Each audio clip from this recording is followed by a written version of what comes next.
And so when we think about the way that light affects our life, like it does with the rainbow, that comes from what? The sun. And so the sun brings us beautiful visions like the rainbow. It brings us light during the day. And in summer months, it provides warmth for us.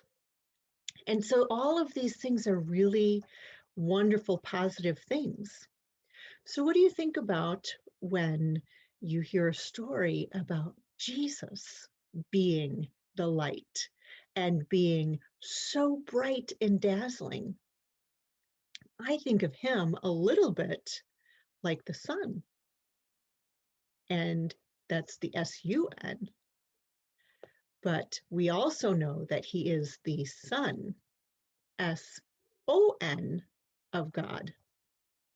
And so it's not a coincidence to me that those two words are very similar to each other, because Jesus also brings some wonderful things to our life, like love and forgiveness, and some really important messages about how to live our lives. And we're given a very important message in this reading from God himself. So take that with you this week as you go through your day and think about the ways that you can bring light into your life and the life of those around you. After 6 days, Jesus took Peter, James, and John with him and led them up a high mountain where they were all alone. There he was transfigured before them. His clothes became dazzling white, whiter than anyone in the world could bleach them. And there appeared before them Elijah and Moses, who were talking with Jesus. Peter said to Jesus, "Rabbi, it is good for us to be here. Let us put up 3 shelters, one for you, one for Moses, and one for Elijah." He did not know what to say. They were so frightened. Then a cloud appeared and covered them, and a voice came from the cloud. "This is my son, whom I love. Listen to him." Suddenly, when they looked around, they no longer saw anyone with them except Jesus. As they were coming down the mountain, Jesus gave them orders not to tell anyone what they had seen until the Son of Man had risen from the dead. Good morning once again, and happy Valentine's Day. Happy Transfiguration Sunday. And this coming Wednesday is Ash Wednesday, which signals the beginning of Lent. And it seems like Lent has come right on time. Because when we think of Lent, we think about what we're going to give up, right? Well, with each passing Lent, it becomes more clear to me that it's not only important to reflect upon what we're giving up, it's also important to reflect on what new things we're going to take on. Because if we give up something without thinking about what would take its place, we may not end up in any kind of better shape, right? I mean, you can give up chocolate for Lent, but you could end up, because you're craving comfort food, you could end up tripling your cheese intake, right? I mean, you could give up alcohol for the season of Lent, but then you could end up binging on Netflix. So it's not only important to pray about what to give up, but also what you will take on. Now, some of you may be thinking, Pastor, I cannot take another thing on. I'm already overwhelmed. I'm just trying to hold on and survive. And I hear you. This past Thursday, a Twitter user named Human Mel, they're not famous, they have a few hundred followers. This person tweeted, quote, "So just to confirm, this is the worst anyone's felt since the start of the pandemic, right? Like, It's not just me. Since that was posted on Thursday morning, the tweet has gone viral, and it has been liked over 640,000 times and shared over 80,000 times. And I must confess, this tweet resonated with me as well. It's easy to feel overwhelmed. But God has led God's people through wilderness times before, through pandemic times before, through politically divisive and strained times before. God does not leave us stranded in our own thoughts, nor does God leave us hanging in the midst of our fears. In fact, that's what Transfiguration Sunday is all about. The disciples have just been told by Jesus that he's going to be arrested, crucified, and killed. I think they're so scared and upset about this that they probably don't even hear the part where Jesus says, "And on the third day, I will rise again."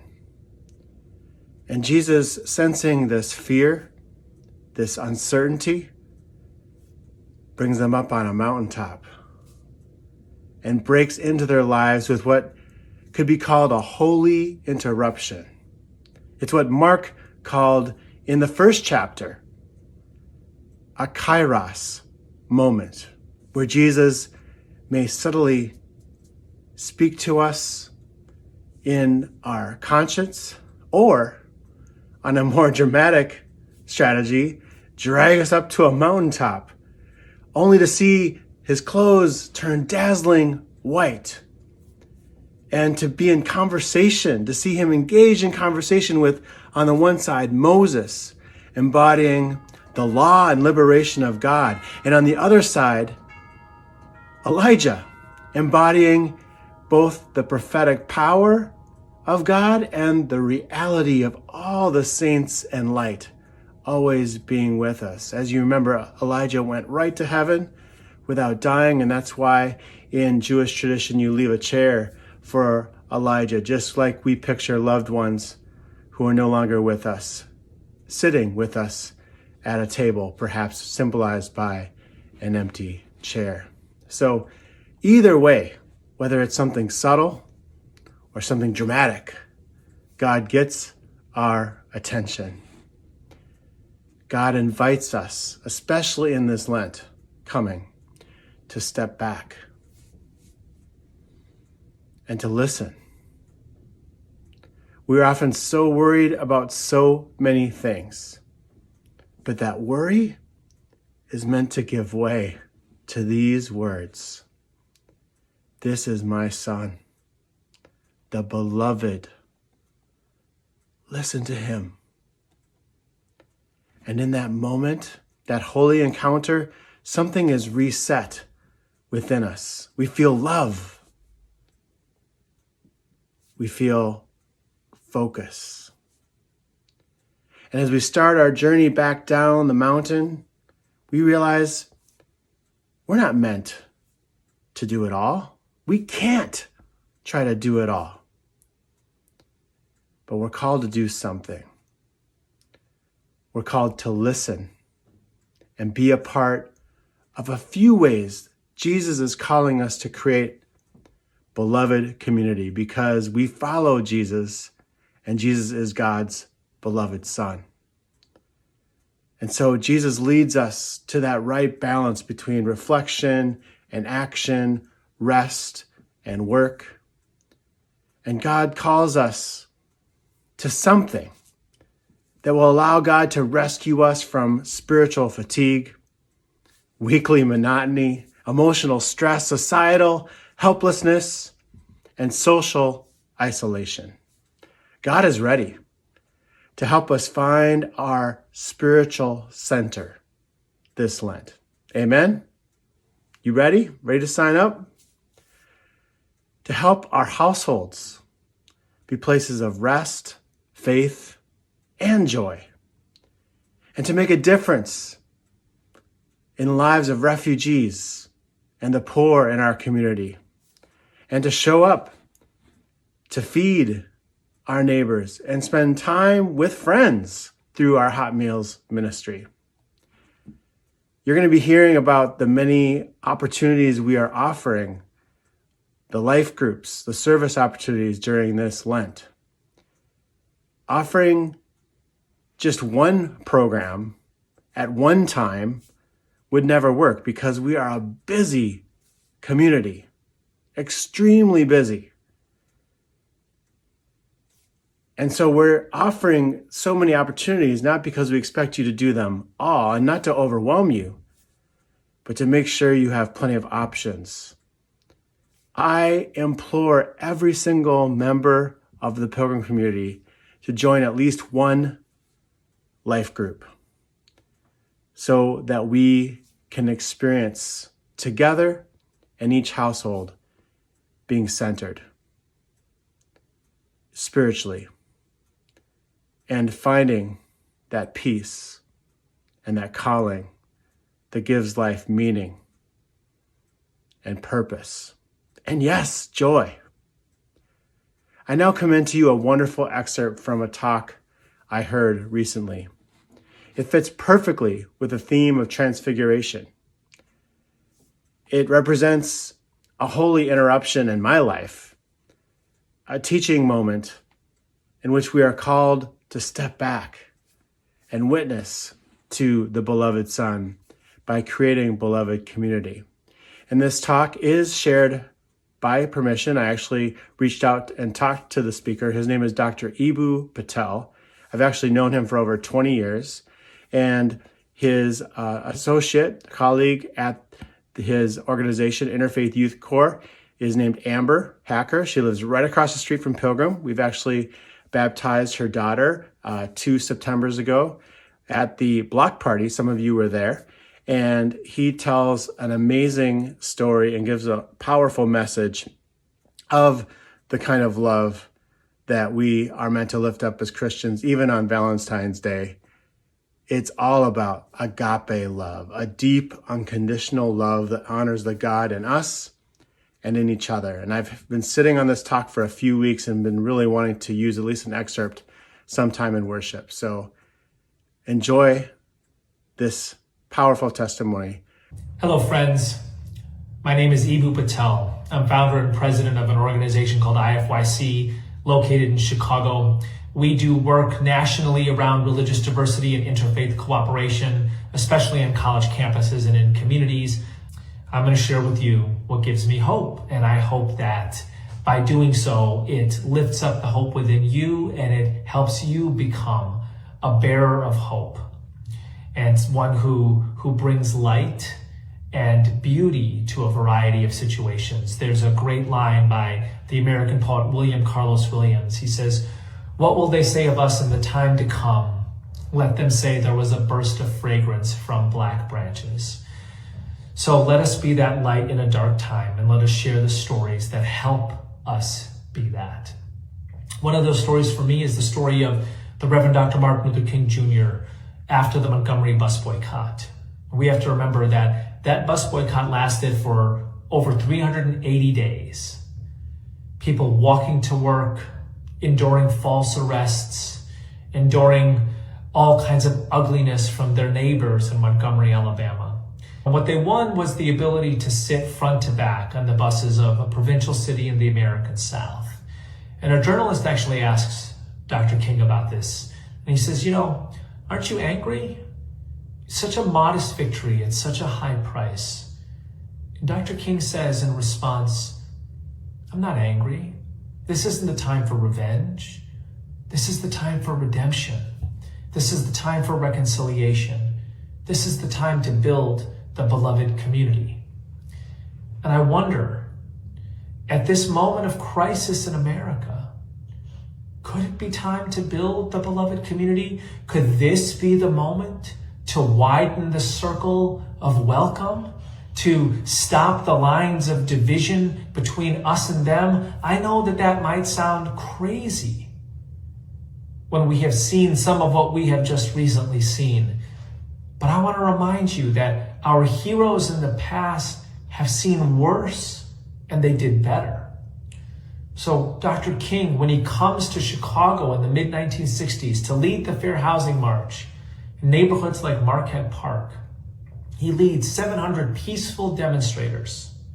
And in response, there are 5,000 people in the neighborhood who surround them, and they scream ugly racial epithets, and they sling and hurl bottles and stones and bricks. One actually hits Dr. King in the head.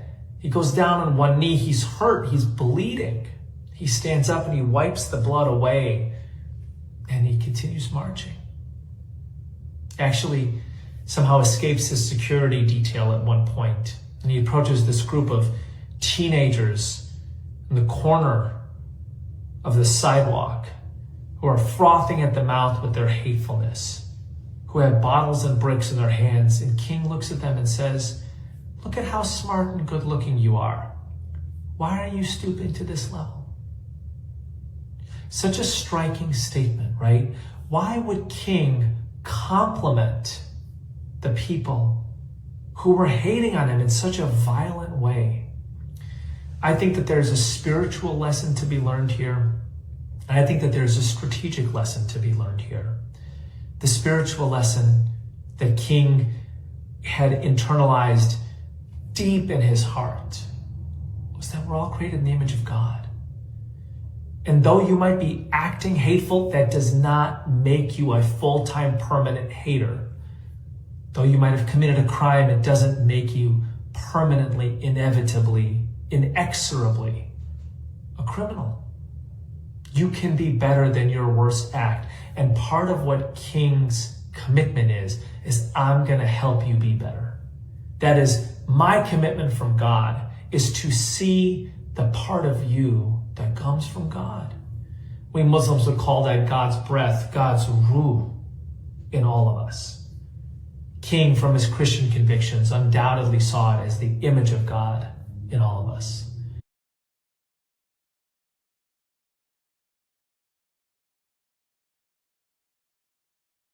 Hello, my name is Anne, and this is Kaylin, and she's in Mrs. Dorfler's third grade class here at Pilgrim, and we'd like to share a story with you today. Several weeks ago, I was on the phone with my brother and found out that my dad had COVID, and luckily he is doing well now. But at that time, of course, I was very scared and very sad, and I was crying. And I saw my mama crying, and I invited her over to chapel and said, "Hey Mom, wanna come to chapel with me?" And yeah. Why did you do that? I did that because I thought I saw my mom feeling sad and I just wanted to help her. Yeah. She gave me a hug and she told me everything was gonna be okay. And she took me into chapel over by the Zoom on a Wednesday morning. And Pastor was presenting his service about peace and love. And of course, I felt comforted by the fact that Kaylin had invited me and was proud to be part of our Pilgrim community. So thank you. Thank you. And we hope to see you all again soon in person. Until then, be safe and take good care. Happy Valentine's Day. Hello, Pilgrim. I am recording this video to invite you to participate on a series of Bible studies for Lent, building discipleship through different voices. I am so excited to announce that we will be gathering to reflect deeper on some texts from the Gospels where Jesus teaches us about what following him means. We are also inviting our friends from Trinidad Lutheran Church in Humboldt Park to share with us this time of biblical reflection. The Bible study sessions will take place for 6 weeks in Lent. No prior knowledge or experience is necessary. Our first meeting is scheduled for Wednesdays, February 24th. All are invited to come for renewing our faith, learning and listening about God's mission in the world.